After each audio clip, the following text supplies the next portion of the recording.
Bueno, déjenme decirles, voy a atender las preguntas referidas al tema y después haré un comentario sobre las demás preguntas.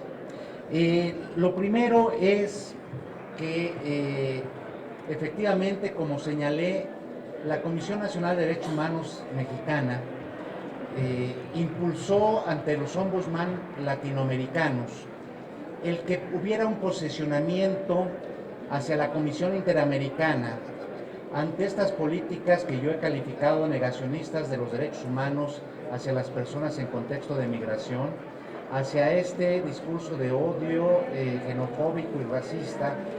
Y esta iniciativa de México, del ombudsman mexicano, que además contó con la simpatía del representante del alto comisionado en México,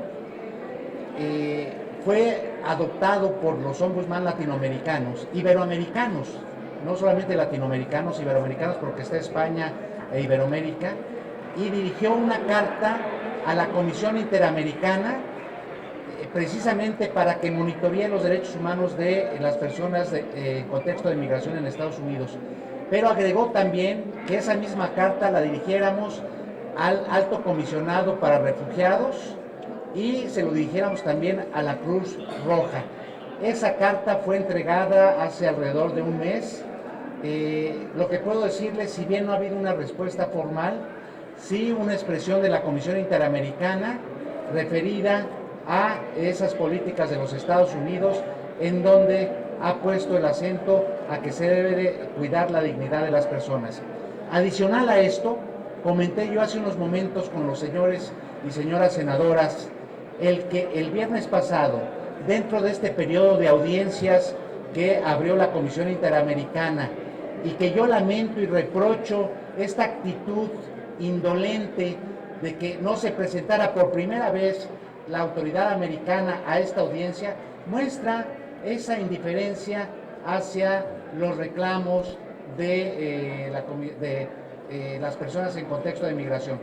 Pero el viernes dirigimos una comunicación dentro de estas audiencias muy respetuosa a la Comisión Interamericana, donde le dábamos un análisis de lo que ellos ya se pronunciaron en 2010 respecto de las personas migrantes en Estados Unidos y en el 2015 respecto de los refugiados, señalando lo que ellos ya se manifestaron sobre los derechos humanos de las personas migrantes en Estados Unidos. Pero lo contrastamos con lo que está pasando ahora y el riesgo que existe, sobre todo en ese nuevo elemento que está del discurso xenofóbico. Lo acercamos a la Comisión Interamericana para que en su análisis, ahora con estas audiencias públicas, pueda precisamente hacer un pronunciamiento que esperamos lo haga en ese sentido. Ese sería mi comentario. Desde luego, la pregunta que me hacen, yo me he pronunciado de que estoy en contra del muro que se ha anunciado por parte de las autoridades americanas, pero también déjenme decirles, también lo he dicho, que ese muro es la expresión precisamente de ese discurso xenofóbico, de ese discurso racista, pero que no habrá muros ni visibles ni invisibles que puedan precisamente detener la migración, porque la migración obedece a las circunstancias de pobreza, de desigualdad, de violencia que se viven en varias regiones. Los países del Triángulo Norte, por ejemplo, Guatemala, Salvador y Honduras, pues viven situaciones difíciles en cuanto a problemas de pobreza y violencia. Nuestro país también no está exento de esa violencia que propicia que se busquen mejores formas de vida.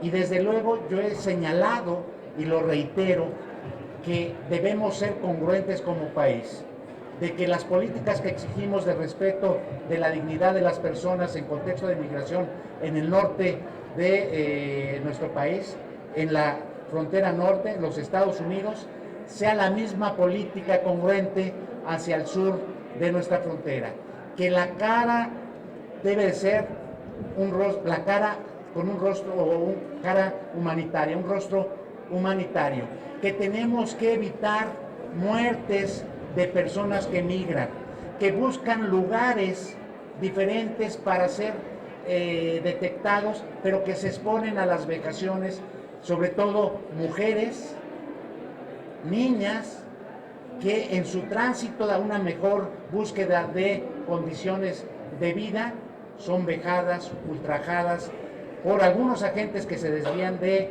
su función, pero sobre todo por el crimen organizado. El crimen organizado es un flagelo al que están expuestas las personas en contexto de migración, y por eso necesitamos darle ese rostro humanitario. Necesitamos, como país en la frontera sur, decirles a los nacionales de Centroamérica sus derechos, los recursos que pueden ejercer, y respetar también el debido proceso. Esas son las preguntas que me hicieron. Yo voy a referirme a lo que me preguntan de lo que ayer fue una conferencia de prensa de la Autoridad de la Defensa Nacional.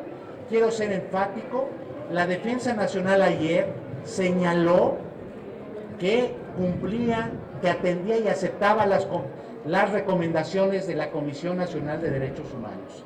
Es decir, el mensaje es, y así hay que verlo, yo lo que escuché y fui muy atento, es dos cosas: que en materia preventiva se estaba trabajando incluso con la Comisión Nacional de Derechos Humanos, y lo reitero, se han suscrito convenios, hemos elaborado cartillas y hemos elaborado un manual.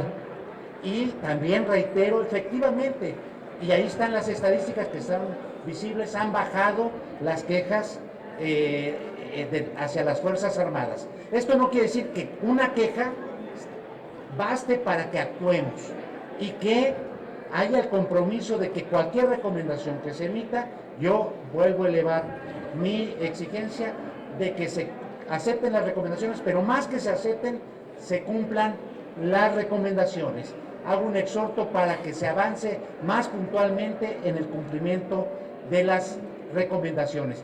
Pero reitero, no hubo un cuestionamiento al trabajo de la Comisión Nacional de Derechos Humanos en lo que yo ayer escuché. Por el contrario, se dijo que se aceptaban las recomendaciones. Yo creo, y ese es el exhorto, de que lo que tenemos que hacer es cumplir los extremos de esas recomendaciones. Me decían que la Comisión Nacional ha emitido recomendaciones a las Fuerzas Armadas. Efectivamente, la Comisión Nacional ha emitido no solamente a las Fuerzas Armadas, ha emitido a diferentes autoridades de salud, de educación, pero en materia de seguridad, lo mismo también a la Comisión Nacional de Seguridad, a la Policía Federal, y no ha estado exenta ni la Marina ni la Defensa Nacional. Efectivamente, en casos de tortura, en casos de desapariciones, ahí están las recomendaciones. Lo que necesitamos es hoy que se procesen y se sancionen a los responsables de esas violaciones.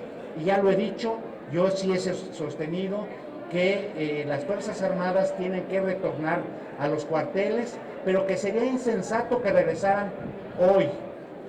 Se tiene que profesionalizar a las policías. Y yo aquí hago un exhorto a las autoridades de los gobiernos locales.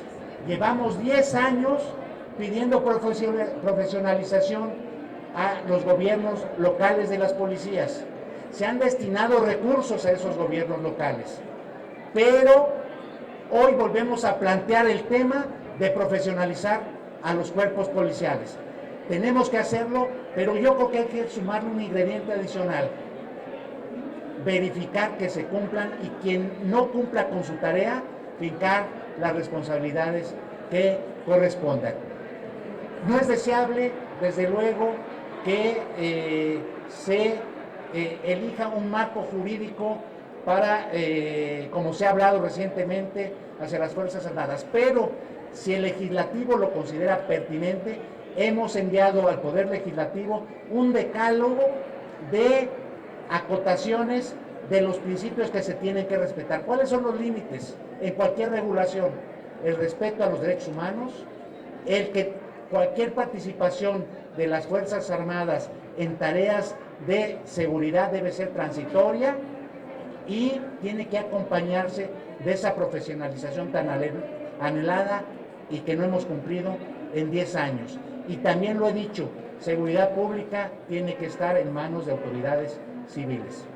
Creo que con eso respondemos. Muchas gracias por su atención. Los invitamos a cortar el listón de una exposición